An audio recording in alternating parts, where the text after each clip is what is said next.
Did you know the human brain is hardwired to make up stories? Even if you don't realize it, it's happening every day.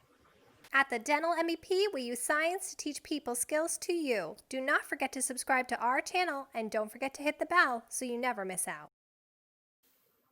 It is human nature to make up stories. If we are given one detail, we want all of the details. We want the whole story. And we're not necessarily always the most constructive that we can be with that. It's not usually the fairy tale ending that we tend to fill in the blank with. So an example would be if your boss walks in. Yeah, if your boss were to walk up to you and say, hey, Chastity, when you have a minute at the end of the day, I'd like to speak to you, and then walks away. That's an incomplete story right there. Like, I think all of us just gasped. We've had those moments before where we are missing part of the story. And when this happens, our brain is going to start racing and saying, okay, I'm missing part of the story and I need to fill in the story. Our brain needs to have that complete story. So where's it going to come from? Well, I've got to make it up, right? Obviously, I'm getting fired because why else would she want to meet at the end of the day? Because if you wanted to meet right now, then maybe it's something positive and you know that I can continue to work the rest of the day.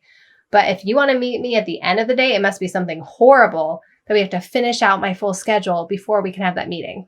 We are hardwired with a negativity bias. And so we tend to pull those negative aspects. That's what we go for. We don't usually jump to the, oh, I'm probably going to get a raise at the end of the day.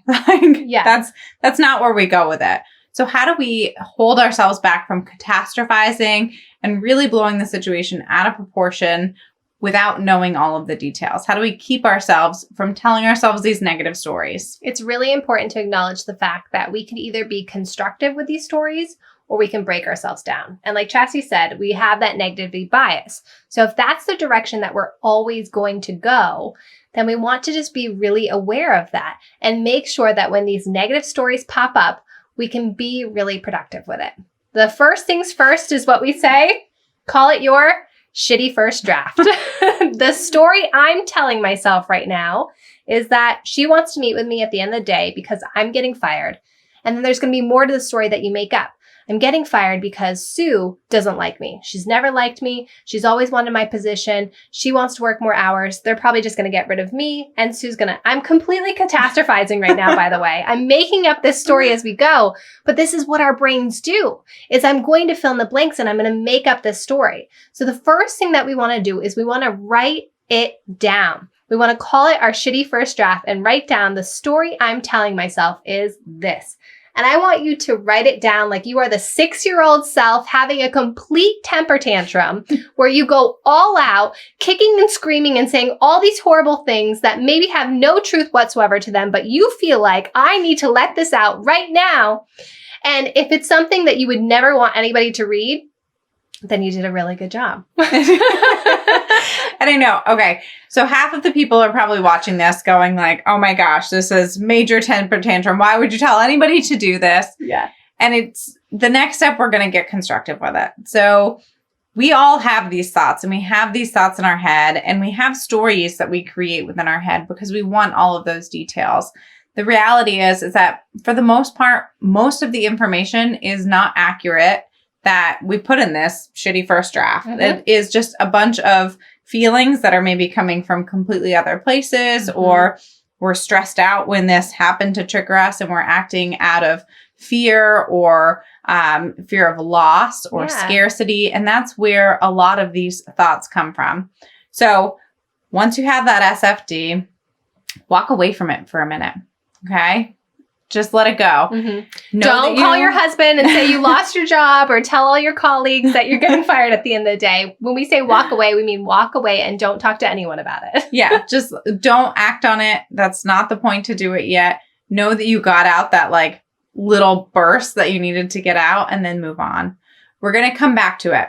So when you come back to it with a fresh perspective. Yes. We really want to be on the lookout for breaking down this story.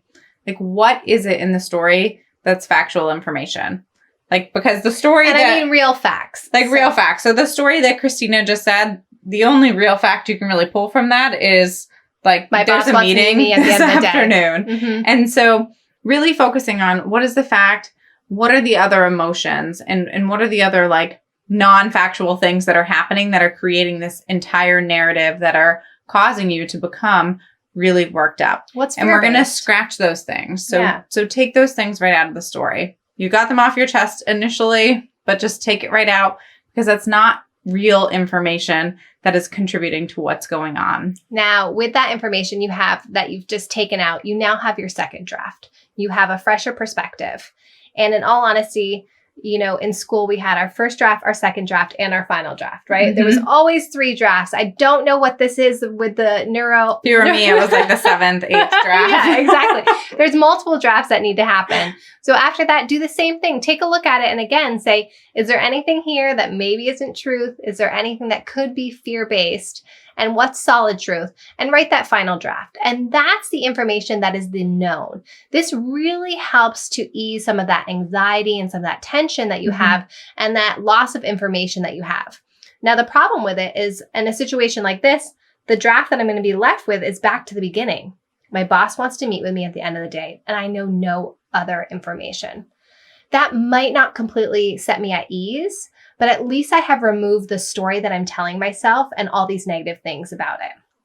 Now, just a quick sideline, if in that story you're telling yourself, like where I talked about Sue has always wanted my position and hates me, if something like that boils up, make sure to make a note of that that's probably a conversation that needs to be addressed and a conflict conversation that you need to have because that's that underlying anxiety feeling that's popping up. So it's really great to be able to recognize some of those things that are coming up for you.